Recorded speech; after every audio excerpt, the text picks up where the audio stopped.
Hello, this is Entendre, and today I'm going to be talking about ClyphX Pro by Isotonik Studios.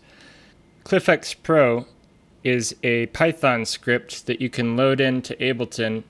Once installed, you can select it as a control surface, and then you'll see this colored box appear on whatever selected clip slot, and that's how you know it's working. Then you can fire off action lists, they call them, using X triggers, which can be stored in multiple locations, but we'll get into that in a minute.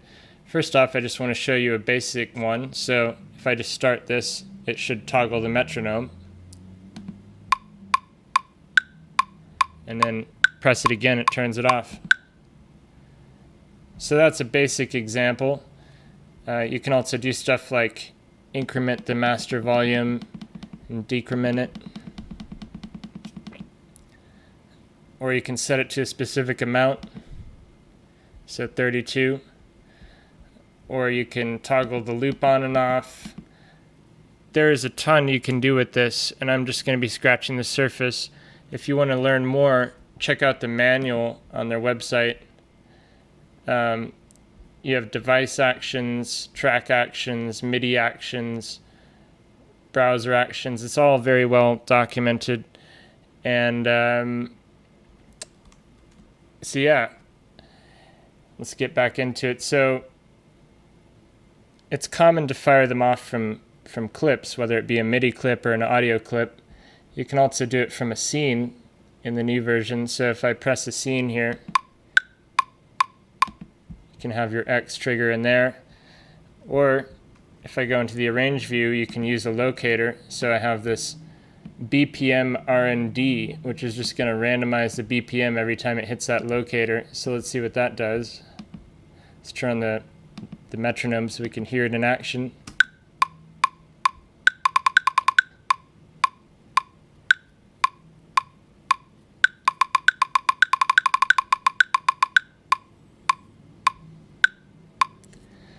So that's a weird example, but it's a lot of fun to do experimental stuff like that with it. Let's go back over here. You can also, change the crossfader. Really anything that Live's API is capable of. So if I press this one, it's going to mute track 1. So right here it says 1/mute semicolon. That's how you specify there's more actions. And then it has D for dummy, and then it says clip 5, color 70. So what it'll do is wait for me to stop the clip, and then it'll change the color of the clip in slot 5. So in this case, it'll be this toggle loop, and it's going to change it to color 70, which corresponds to the colors in the Ableton. So if I press this, you can see it muted the track, and then once I stop it, now it's changed the color of track slot 5, or clip slot 5. So you saw me randomizing the BPM with the locator. In this example, I've put ramp 30 in the middle. So it's BPM, ramp 30, R&D. And you can just do BPM R&D, but with the ramp 30, it's gonna gradually change the BPM over 300 milliseconds. So let's see what that looks like. Just watch up here. Actually, let me move this out of the way so it's not gonna be triggering it also. And now I can hit this. You can see it changing there.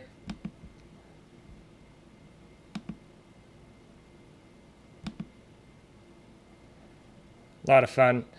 You can also randomize all your device settings. So if I created a couple tracks here so you can see it better, and then I do this randomize all, it doesn't need to say randomize all. This could be empty. But right here you can see it says all, so all tracks / volume randomize, and then semicolon for another action, all pan randomize, and then semicolon all send randomize A, and then, or I'll send A, I'll send B, and I have to copy it into a text editor to see the rest, so. And we're going to get into macros in a bit for when you have long action lists like this, but I'll send A, I'll send B, track 1, device 2 to 3, random, and master, device all random. So that's what it's doing. So if I fire that off, you can see it's just randomizing all this stuff. Let me show the sends so you can see those two.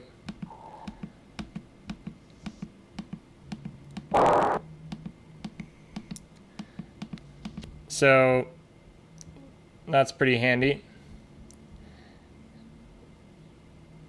Let's go ahead and get rid of this one and create a MIDI track. So if I load up an instrument, say a operator,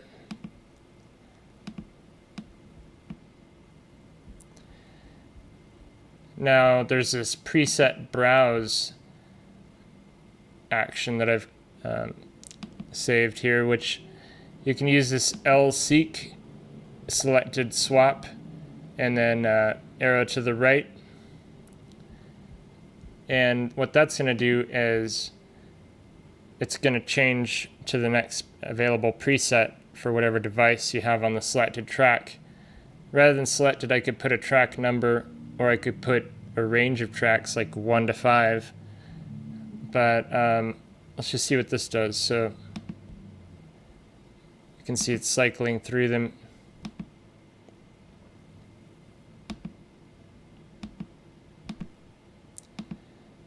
So that's really fun. You can also randomize the selected device. So selected track / device randomize. So if I go over here, so it's selected, and I hit that, you can see the macros changing.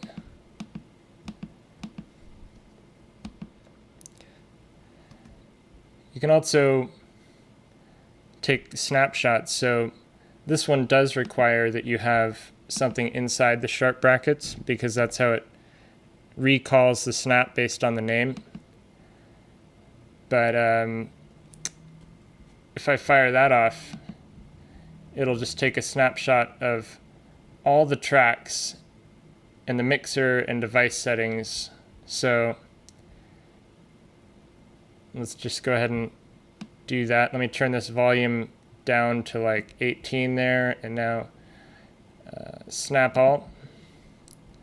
And now if I were to, you can see it changed here to recall now. So it still says snap all, but now it's recall. So if I go ahead and tweak these knobs, change the volume again, maybe mute that, then if I do recall, it all goes back. Not the mute, I guess it didn't cover the mutes in the stuff I was snapshotting, but you certainly can. So let's do another example of a snapshot. So I can go ahead and randomize this device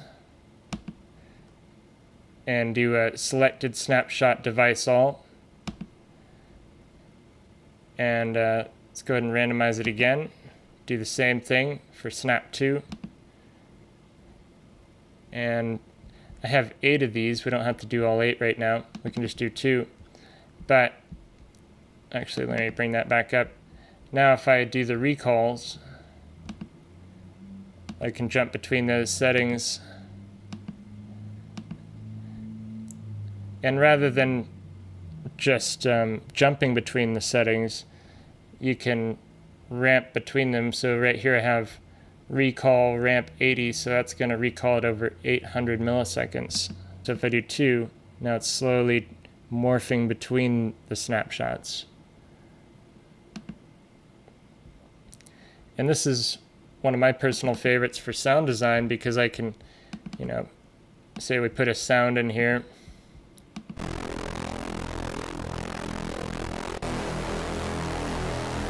me go ahead and hide some stuff. Okay, so now if I go ahead and start morphing between these,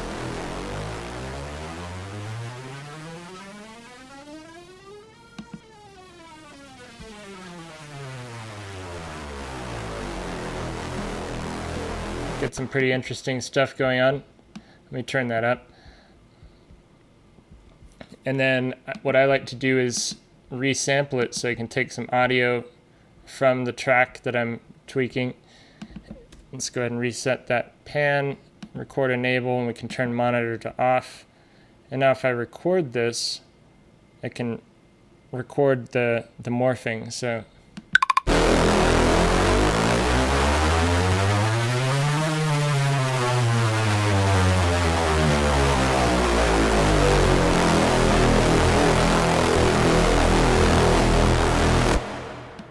and now you can see I've got that as audio. So it's a really good sound design tool. And rather than ramp 80, you could also do ramps. And the difference between ramp and ramps is that ramp does milliseconds, ramps does it on the beat. So if I said ramp 4, let's go ahead and do snap 1 ramps 4 and snap 2 ramps 4. And now what I can do, if I go back to this track, let's go ahead and put the tempo to something reasonable like 80. So you can see it actually changing to the beat. And now when I fire this off, you can see every beat it jumps to a new value. So that's a lot of fun too. Then over here, I've written a real long one again. So let's just go ahead and copy this and paste it into TextEdit.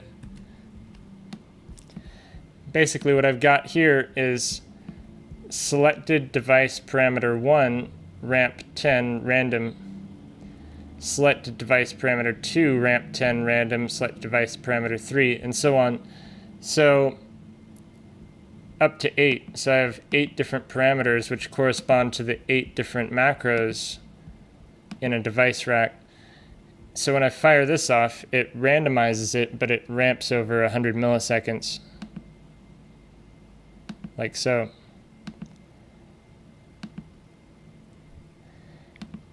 Now when you're writing really long ones like that, you might want to put it into what they call a macro. So you go to your home folder, and then in there you find native control, and then you go to the ClyphX Pro and macros, and you can do $, whatever your macro name is, and then $, equals, and then your action list. So you can see I've made a bunch of different variations. So I have 1 beat, 2 beats, 3 beats, 4 beats, 5 beats, or 6 beats, 8 beats. And then I've got 12 beats and 16 beats. And then I've got the more gradual ramp 10, ramp 20, ramp 30. So then all you need to put on a clip is your macro like this. So now I can just fire off any of these to change the settings randomly at different speeds. Really fast, or I can go slow. So really a lot of fun to mess with for sound design. And another cool one is, say I have any audio clip, but we'll use this one for example. I can just fire this selected clip split, and then whatever amount you want of the beats. So let's just do a few. Well, we'll start with this one. So I'll select it and hit this, and now you can see it's cut it up by 0.25 beats. So it's made a lot of slices. And what it does is it just selects that particular area with the loop. So it duplicates it, and it's just moving the loop across throughout the whole sample. You can also, you can use any number you want though. So I use 0.25, but you could use a larger number to get less slices. Well, actually, let's make one that's split 8. And now select this, and I hit this, and now you can see it's only made 6 copies. It just depends on the length of your audio, but it'll split it up based on that. And now I could, go over and make some follow actions. So I could say go to the next after every 16th, and then turn on legato so it starts playing where it left off. And now let's go ahead and delete the rack here.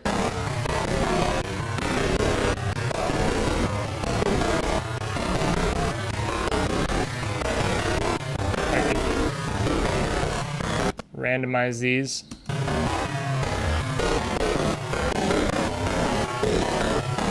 So that's, one fun way you could use that split feature is for follow actions.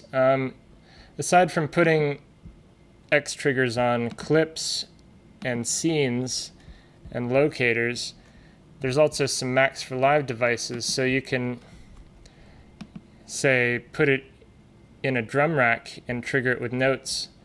So if I make a clip here, I can go back over to this right here, and I could add Metro. It's a nice basic action for testing. And then if I go in here and draw in some notes,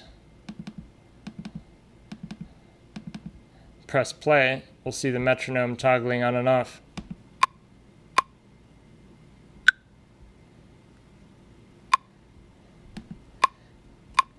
You can also put actions inside other Max for Live uses. In this case, there's a Max for Live device he created for the push too. So if I bring that up, you can see that you can put actions on all of the pads and even set the LED colors. And then on the push, all you have to do is hold shift and press session, and you can get into this special ClyphX Pro mode where you can fire off your clips from there. So I have my push plugged in. I can press the first slot and randomize my device.